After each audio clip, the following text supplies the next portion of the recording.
These are the words which Moses spoke to all Israel. Thus begins the book of Deuteronomy, the fifth of the 5 books of Moses, often framed as Moses' valedictory speech, his farewell to the Israelites. Where might a leader who helped to free and enslave people from a narrow existence of punishing bondage, who stayed by their sides for over 40 years through uprisings, tumult, and fractious and uncertain times, a leader who interceded and pleaded successfully with God to spare this people on several occasions, begin his address? From our vantage point today, we might imagine Moses would begin with the highlights, the wins, the successes achieved during his 40-plus year tenure, especially because he was, after all, a reluctant leader.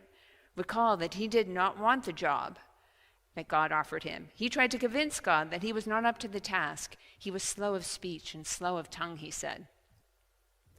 But Moses does not recount successes. Rather, he shares the Israelites' failings and missteps from the exodus from Egypt through their 40 years of wanderings in the wilderness.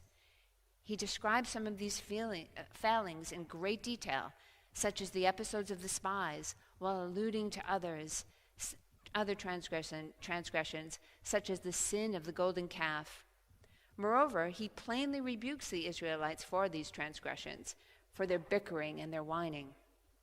Does this not seem like a curious choice for his final words? To send off to a people about to enter, finally, the promised land? In our current culture, we are told to demonstrate our successes, to hold up our achievements, focus on our strengths.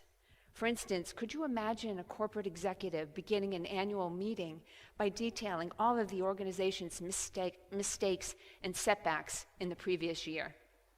Or a resume workshop that advises participants to foreground bullet points that list disappointments and debacles? Or a college application that focuses on below-average class grades or test scores? Our emphasis on success and achievement makes Moses' choice to detail the disappointments, tumult, and out-and-out debacles of the Israelites' journey seem even more curious. What might he be attempting to do? Moses' speech is not about his record or his achievements. He is not concerned with glossing his legacy. There is no pending book deal for a tell-all memoir in the works. Rather, Moses knows that his death is imminent and that he will not lead the people into the promised land. Notwithstanding this poignant refusal on God's part to let him go, he is doing all that he can to set the Israelites up to enter and settle the land and begin to build the Torah's revolutionary vision, in particular in the context of the time of the Near Ancient East, of an Israelite society.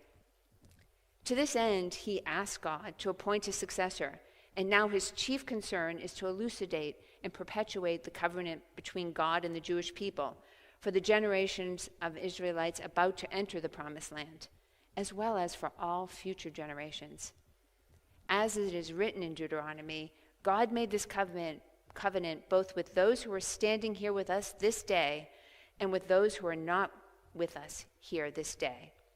Jewish commenters across the millennia agree that the phrase, those who are not with us here this day, refers to all future generations. It is difficult to overstate the revolutionary nature of the covenant and its project to create a society based on the inherent dignity of the individual, a society that Rabbi Jonathan Sacks of blessed memory describes as a unique political structure based not on a hierarchy of power, but rather on a shared sense of destiny, with a moral politics dedicated to impartial justice, peace, and prosperity. This vision begins with a society anchored by the fact that all human beings are created in the image of God, and thus no one is of greater or lesser worth. So why does Moses choose to begin his final address to the Israelites by detailing all that went wrong? And to add to the curiosity, the you who Moses addresses is not the first generation of Israelites, those who indeed were the ones that erred and misstepped. All of the first generation, including Moses, will die before entering the promised land, with but 2 exceptions, Joshua, his successor, and Caleb.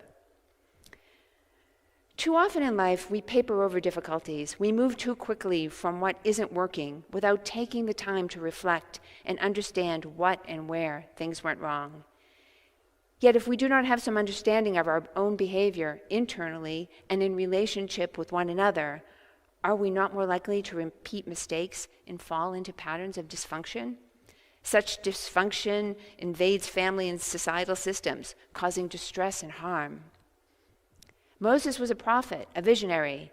He wanted subsequent generations of Israelites who were entering the Promised Land to have a chance to do better than the first, to be able to continue the covenantal project and build a just society that honors the dignity of all. Moses was also a teacher, affectionately referred to as Moshe Rabbeinu, Moses our teacher. And his choice demonstrated the importance of having an unvarnished account of our history so that we could learn from it. He also understood that this learning does not automatically happen or take on the first or second time, and so on. Thus, he recognized that it was essential that every generation renew and revivify the covenant, and that we as a people must understand that we are collectively responsible for the future. As such, in Deuteronomy, Moses taught that every Jew had to know the law and teach it to their children. Every Jew had to know the story of their people, reciting it on Pesach. The author and redactors of our text understood this as well. Our annual Torah cycle provides the opportunity for current and future generations to learn our history and be roused by these words of Moses year upon year. We have yet to create the world envisioned by the Torah, one based not on a hierarchy of power, but on a shared sense of destiny and dedicated to impartial justice, peace, and prosperity.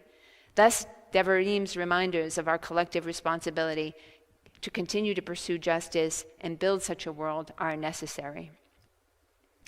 And it is with a joyful heart that I have seen this collective work happening here at Temple Beth. As many of you might know, I am currently a rabbinical student at Hebrew Union College and have been in residence here this summer as a student rabbi. This is the last Shabbat of my residency, which will end next week. I must go back to New York, and it is a bittersweet return. It is difficult for me to overstate what a rich and joyful experience I have had here. For the past several weeks, I've had the great pleasure of working alongside and learning from Temple Bethel's talented, generous, and kind clergy team and staff. I am enormously grateful for the learning opportunities and mentorship, which have been invaluable to my rabbinic development. Moreover, I have appreciated the welcome from so many of you in the congregation.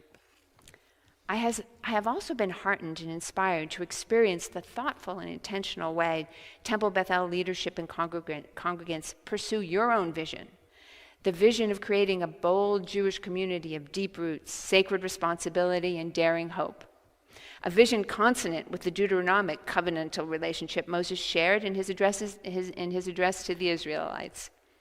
This consonance was evident in words shared by Temple Bethel Board President Alan Kronovet after a recent Temple Board retreat. Alan wrote, "We reaffirmed our embrace of the Temple's mission to cultivate connected, proud, meaningful Jewish living that inspires change in our world. This is the daring hope we are inspired to work for, the future of Temple Bethel. As Rabbi Knight is fond of saying, we have the opportunity to be the ancestors for future generations of Temple Bethel members. May it be so. Shabbat Shalom."